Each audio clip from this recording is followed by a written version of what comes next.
Look how much room this takes up in the trunk of our Jeep compared to our other chair, and this is a huge reason we got this because it's so much more convenient than you even realize until you have it.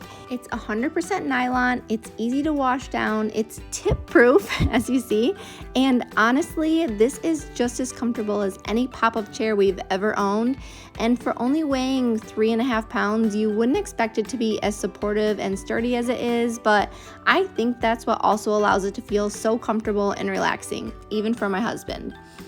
I mean, it looks like he's holding a rolled up sweatshirt. I love to watch people see us unfold this and see it turn into a chair. They all have so many questions and want to know where I got it.